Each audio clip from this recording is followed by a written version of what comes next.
Hello everyone, this is Defense Politics Asia and this is the chill session of the conclusions. So it's I haven't done this conclusion for a long time. So let's chill out.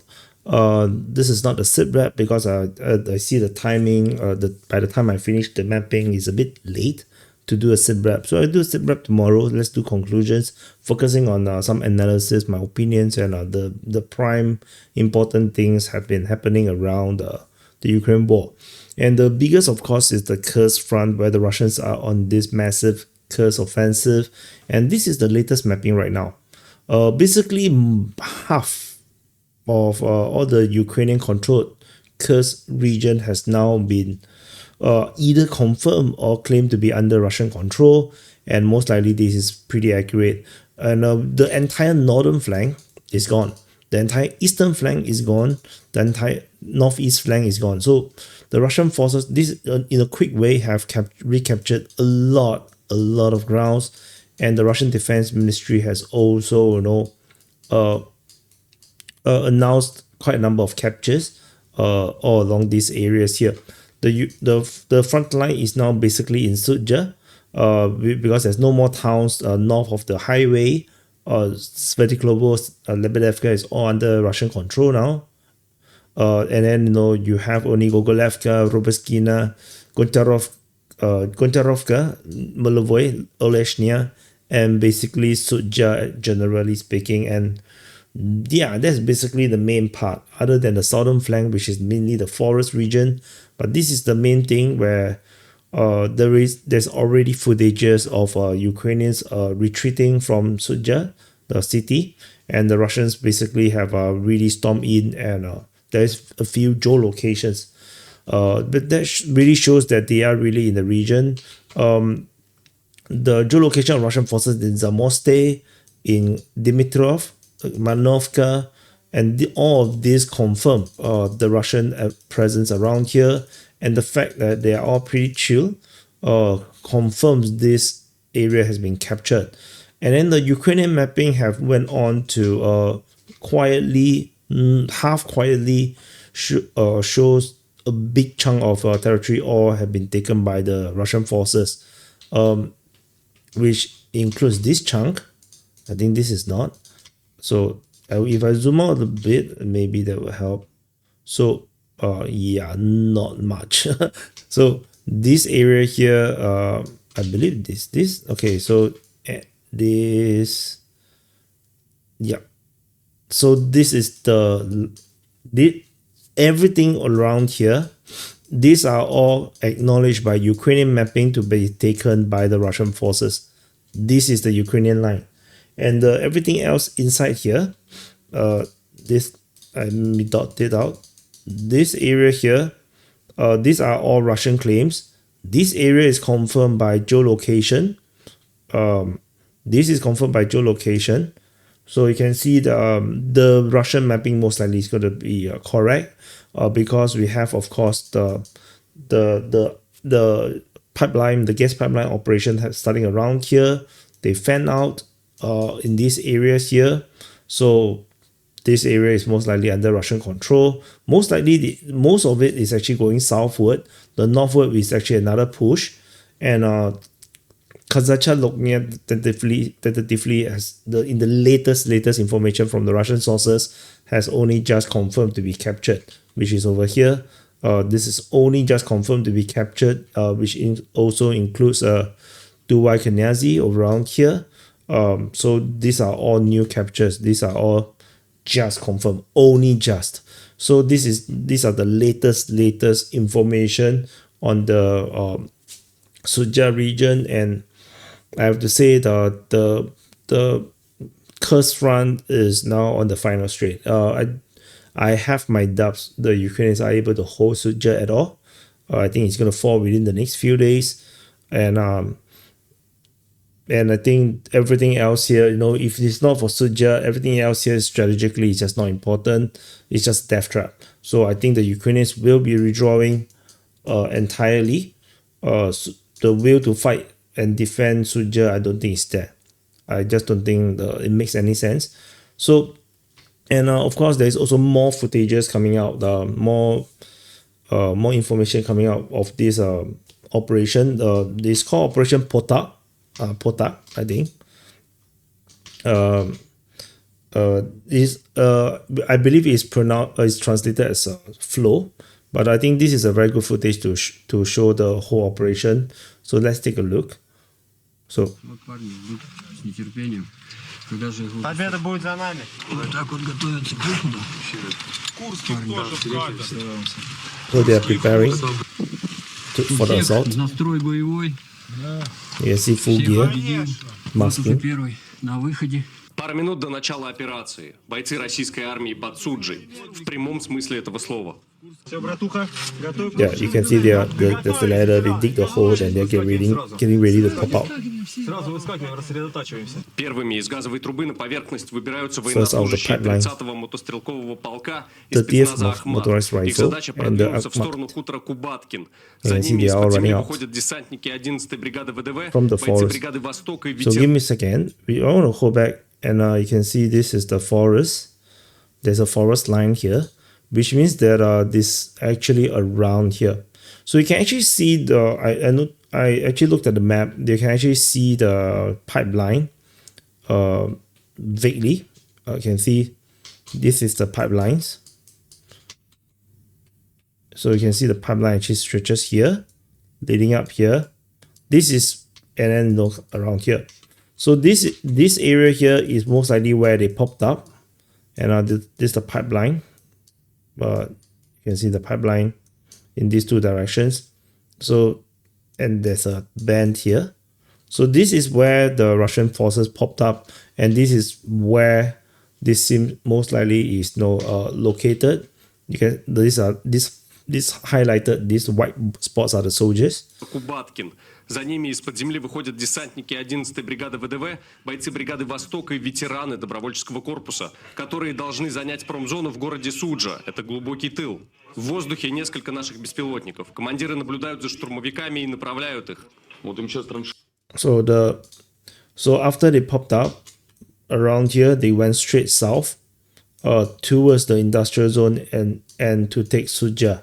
So that is the operation and to conduct an all-round defense.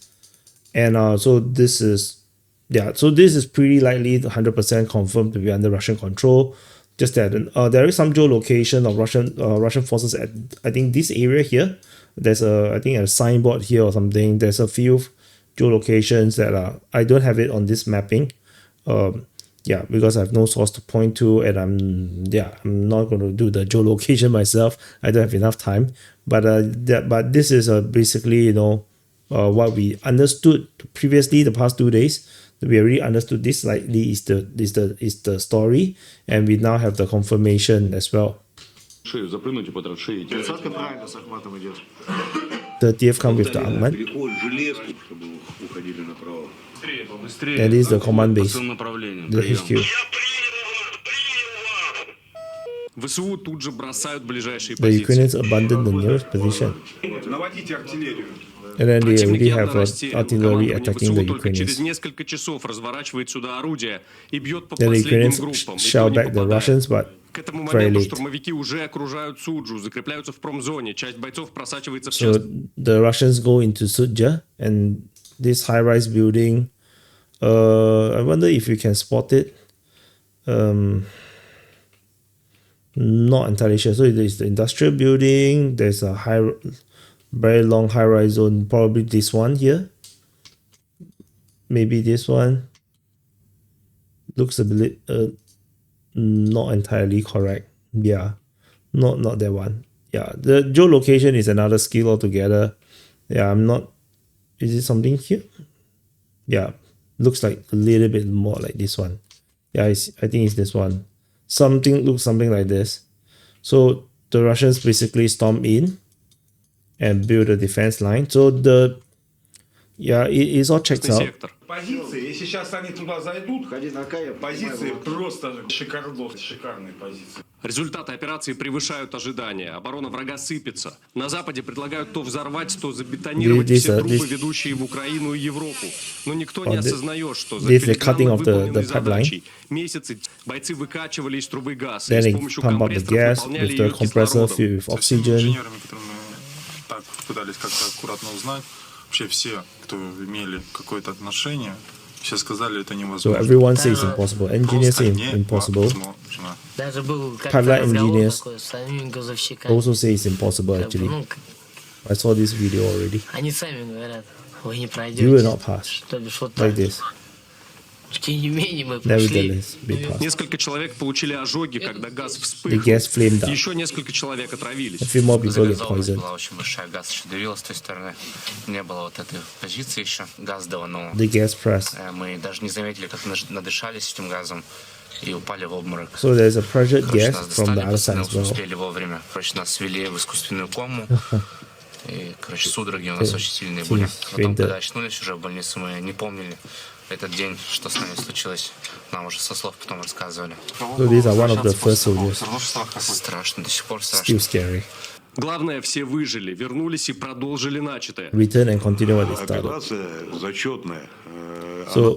So just want to recap.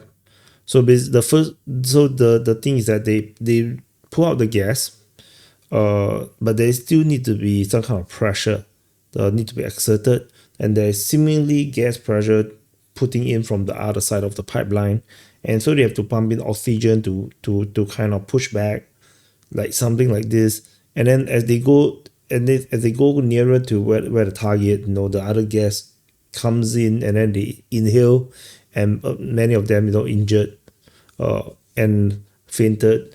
Then also there's also seems to be some accident with fire and the gas. So it is a super high risk operation. So it is understandable why the Ukrainians do not expect the Russians to do something so risky.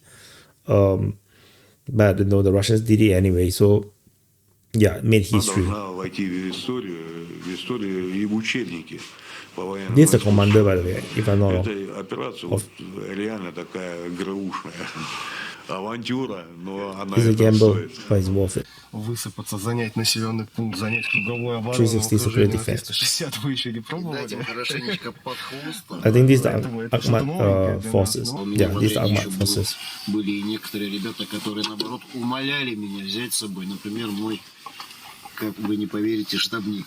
Мой писарь сейчас с оружием в руках. Even the admin staff want to go to fight.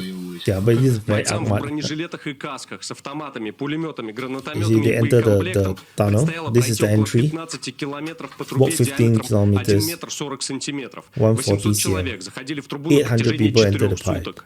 Это самый вкусный обед. Это лучшая работа в мире. Из-за большого количества людей кислорода стало меньше. Тяжело было There's всем, less но oxygen мужики because шли there's too many вперед. people. Кашлю, задыхаюсь. Слушай, безусловно, это вписывается в историю.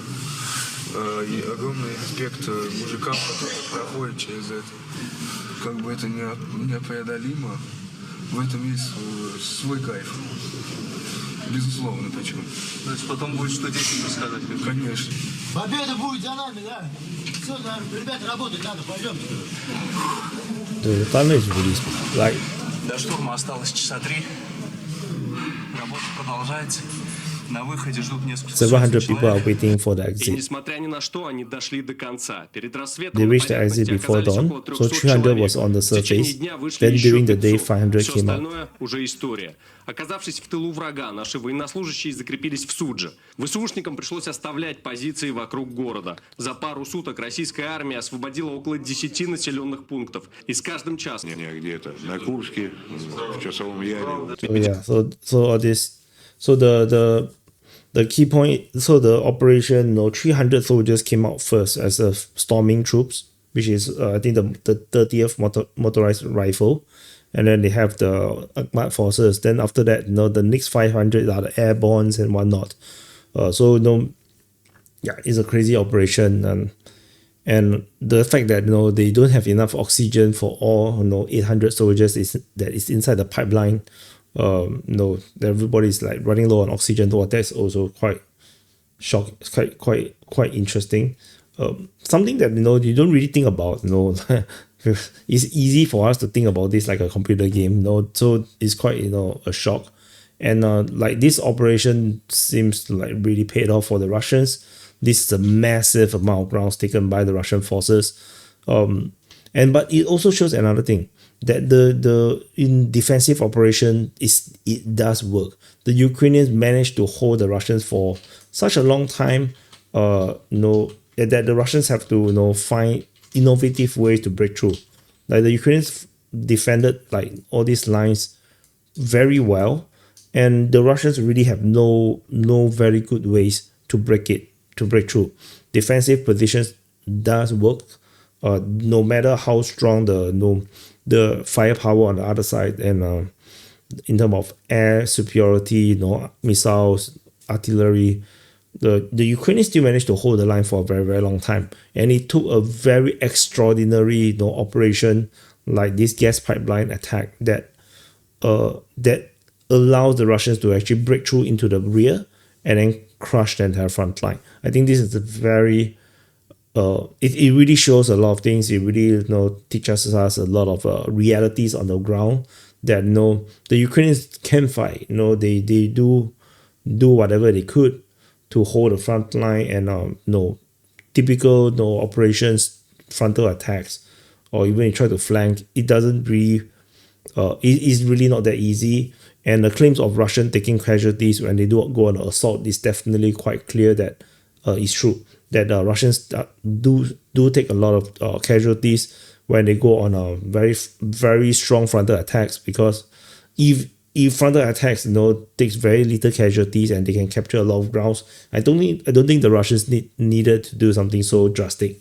So this is definitely that things, the battle space is really very, very difficult, and the Russians have to do something extraordinary. But it also shows another thing, is that commando operations, airborne operations, dropping troops into the rear positions to break enemy lines, which was something that was always trained and operated on in the past, is actually a logical military operation, except that current air defense systems is just way too powerful for airborne troops to actually penetrate into the rear position, and it's just too high risk, and you risk a lot of helicopters, you risk a lot of soldiers dying without even fighting. And surface-to-air missile systems, even handheld one, are just too dangerous. So, this operation just let us learn so much about the modern warfare today. So anyway, other major frontline actions, there are some things that I want to highlight as well. Something to note, Kazaja Lokpan, is still still something to look out for. The Russians could potentially create a new front around here. Tentatively not yet. The Russians are still pushing over the Voreshna front. They previously have been pushing for Petro-Ivanivka. So now the latest is that they are pushing Monakinevka as well as Kondrashivka. So these are something.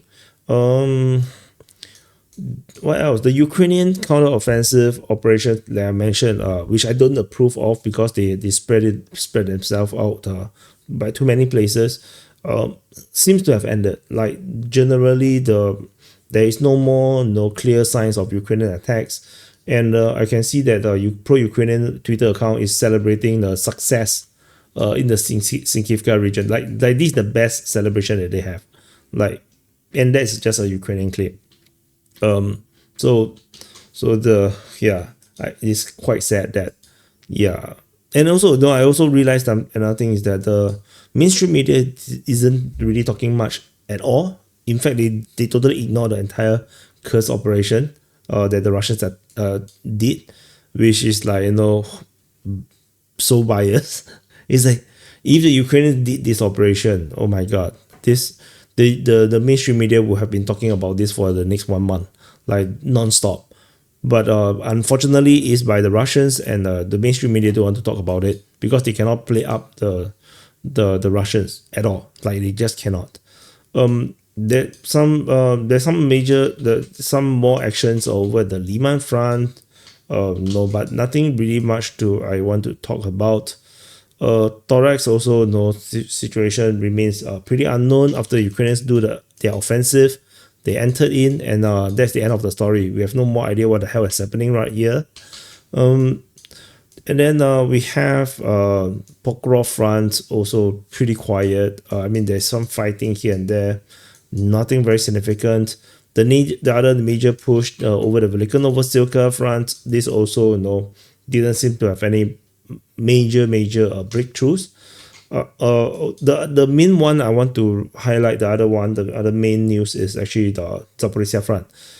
We have latest geolocation showing the Russians are advancing at Kayamsky as well as Pyatikaki.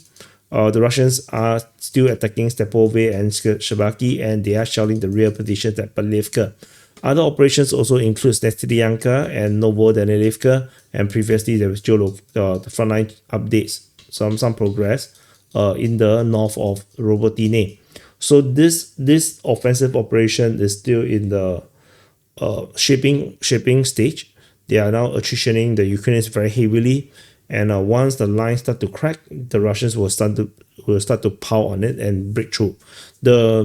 So this front, the Zaporizhia front, is definitely something to look out for, and I think this is the next big story after Kursk. I believe so. At least I think so. If not, it's going to be Voreshna front. So anyway, so not to drag this video way too long. So anyway, happy birthday to you if you are having birthday today. And also press the like button, subscribe. And also do check if you are subscribed. The subscribe button, yesterday I mentioned about maybe you might be unsubscribed, and I already saw 2 comments at least telling me that they didn't realize that they got unsubscribed. So do check the subscribe button, make sure that you are not unsubscribed secretly by YouTube, and subscribe back, rejoin the DPA army. And for those that are new or haven't subscribed, do subscribe. We are going for 100,000 subscribers, so help me, help you, help me, help you, help me, help you, help me. And I'll see you guys in the Frontline Changes report later, and I'll see you guys in the next update.